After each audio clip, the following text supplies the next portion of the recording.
ایران کا ایک شہر ہے کرمان، وہاں پہ ایک شخص ہے حاج ماشاءاللہ، پورے کرمان میں جب امام حسین کی مجلس کرواتا ہے، بادشاہ اور وزیر کی مجلس میں بھی اتنے طعام نہیں ہوتے نا اس کی مجلس میں امام حسین کا نظر و نیاز ہوتا ہے۔ ایران کے استاد کہتے ہیں کہ جب میں ان سے ملنے گیا اور اسی نیت سے ملنے گیا کہ پوچھوں تو صحیح آپ کے پاس اتنا پیسہ آتا کہاں سے، جب ملنے گیا تو کہا کہ بوڑھا سا تھا 70 ایئرز کا، چہرے پہ عجیب نورانی، مجھے کہنے لگے کہ آج تک حسین کی میں نے جب بھی نیاز کیا میں نے جیب سے ایک پائی نہیں لگا، مجھے نہیں پتا یہ کہاں سے آتا ہے۔ کہ آج سے تقریباً 50 سال پہلے میرا کام تھا نجاری کا، لکڑی کا کام کرتا تھا، اور میری بڑی الفت تھی محبت تھی امام حسین سے، زندگی عشق حسین کے محور میں گھومتی تھی، محنت کر کے لکڑی کے ممبر بناتا تھا حسین کے لیے، تابوت بناتا تھا، علم بناتا تھا، جس بھی مسجد کا کام ہو سب سے پہلے وہ کرتا تھا، پورا سال حسین سے عشق تھا۔ اس کے ساتھ ساتھ تھوڑے تھوڑے ہاسپٹلز کے کام بھی کرتا تھا۔ ان کام کرتے کرتے اچانک مجھے اپنی کڈنیز میں بہت تکلیف ہوئی، انہیں درد کو دیکھے اندیکھی کر دی، 2-3 ہفتے گزرے تکلیف بڑھتی گئی، یہاں تک ایک دن اتنی تکلیف ہوئی میں بے ہوش ہو کے ہاسپٹل لے جایا گیا۔ ڈاکٹرز نے مجھ سے کہا کہ کب سے تکلیف ہے، میں نے کہا 2 ہفتے سے تکلیف پڑ گئی، جلدی جا کر اپنی یورین کے ٹیسٹ دو۔ جب یورین ٹیسٹ دینے گیا تو میرا یورین ہی نہیں آ رہا تھا، پھر ڈاکٹر نے ایک انجیکشن لگا، کہا آج کے بعد گھر چلا جا ہے، نہ تجھے کام کرنا ہے، بس بستر پہ سیدھا ہو کے لے۔ جب گھر پہنچتے پہنچتے میرے پاؤں پھول گئے کہ مولانا اس دن کا سونا 4 سال تک میں اسی طرح بستر پہ سویا رہا، بدن پھول گیا، ہاتھ ہلا سکتا ہوں نہ پاؤں ہلا سکتا ہوں، یہاں تک کہ میں نے آنکھوں سے دیکھنا بھی چھوڑ دیا، بس مجھے کانوں سے آوازیں سن جاتی تھی۔ میرے رشتے دار تھے سب چھوڑ کے چلے گئے، ایک میری بوڑھی ماں تھی، لوگ میرے قریب نہیں آتے تھے کہ یہ بیمار ہے اس کے قریب نہیں جاؤ، لیکن میری بوڑھی ماں میری خدمت کرتی رہی، میری خدمت ایسے کی جیسے میں بچہ تھا، بدن بہت پھول گیا، کھال بالکل نرم ہو گیا، لے جایا گیا۔ ڈاکٹر نے جب مجھے پلٹا تو میری پیٹھ پہ کیڑے پڑ چکے تھے، کیونکہ میری ماں ڈاکٹر کو کہتی تھی بیٹے کو پانی پلاؤں، کہتا تھا نہیں بس چمچ کو گیلا کر کے اس کی زبان پہ رکھو۔ وہ پیاس چکھی جس کو سوچ کے میں حسین پہ روتا تھا، جس دل میں میں نے حسین حسین حسین کو، اپنے آقا کو میں نے امید نہیں توڑی، حسن ظن تھا میرے آقا حسین۔ آخری دن ہاسپٹل میں گئے تو ڈاکٹرز نے میری ماں کو کہا بس یہ چند دن کا مہمان ہے، اسے گھر لے جاؤ۔ رو پڑا، نے کہا امام حسین 4 سال سے آپ سے امید لگا کر بیٹھا، مولا کیا آپ کا عاشق اسی طرح مر جائے گا؟ دنیا کیا کہے گی، حسین کے ممبر بناتا تھا اور حسین نے اسے شفا ہی نہیں دی۔ گھر کے سرداب میں لا کر مجھے سلا دیا۔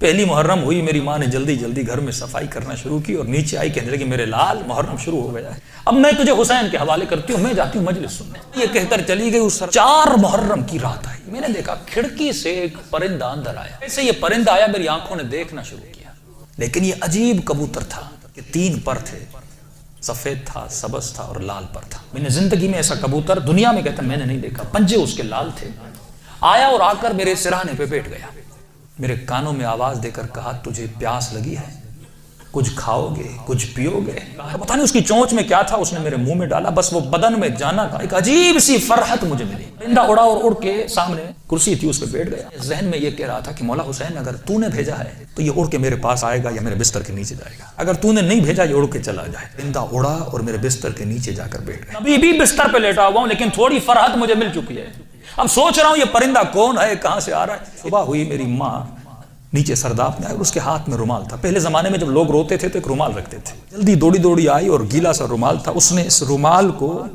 میرے اوپر نچوڑنا شروع کیا۔ میں نے کہا کہ اماں یہ کیا ہے؟ کہا یہ حسین کے غم میں جو آنسو بہائے نا تیرے بدن پہ مل رہی ہو تاکہ خدا تجھے شفا دیتے۔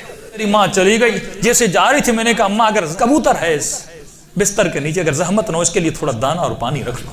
آئی اور اس نے نیچے دانا رکھا، پانی رکھا، چلی گئی۔ 10 محرم کا دن ہوا، مولا حسین آپ کی عاشورہ بھی آ گئی، اب بھی مجھے شفا نہیں دو گے؟ اچانک میرے کمرے کا دروازہ کھلا اور میں نے ایک نورانی شخص کو اندر آتے ہوئے دیکھا، کے ساتھ جو کرسی تھی وہاں آ کر بیٹھ گئے، بس میں نے چہرہ دیکھ کے سمجھ گیا یہ میرا حسین ہے۔ جیسے میں نے امام حسین کو دیکھا، خود کہتے میں نے مولا کا یہ بازو پکڑ لیا، کبھی بازو کا بوسہ لے رہا تھا، کبھی ہاتھوں کا بوسہ لے رہا تھا، ایک دیکھے نا تو مولا کی انگلیاں کٹی ہوئی تھی۔ میں نے کہا میں قربان جاؤں میرے آقا، 4 سال سے انتظار ہے، میری جان آپ پہ فدا مولا، اتنی دیر لگا دی اپنی زیارت کر۔ امام حسین نے اپنا ہاتھ میرے سر پہ پھیرنا شروع کیا، کہا آج ماشاءاللہ ہم آ گئے، تیرا انتظار ختم ہو گیا، بتا تجھے کیا چاہیے؟ میں نے کہا میں نہیں بتاؤں گا، آپ کو پتا ہے مجھے کیا چاہیے، میں زبان سے کچھ نہیں مانگوں گا، آپ کو پتا ہے۔ میرے وجود پہ ہاتھوں کو پھیرنا شروع کیا، میرے ہاتھوں کو پھیرا، میرے کاندھوں کو پھیرا، میرے جسم پہ ہاتھ لگائے، کہا آج ماشاءاللہ جو تجھے چاہیے تھا حسین نے دے دیا۔ کہا آپ کا بہت شکریہ۔ کم مولا میں نے نظر کی تھی اگر آپ مجھے شفا دیں گے میں 10 دن مجلس کروں گا اور 10 دن آپ کا لحاظ کروں گا، امام حسین نے کہا آج ماشاءاللہ 10 دن اپنی طرف سے کرنا، 8 دن میری طرف سے کرنا۔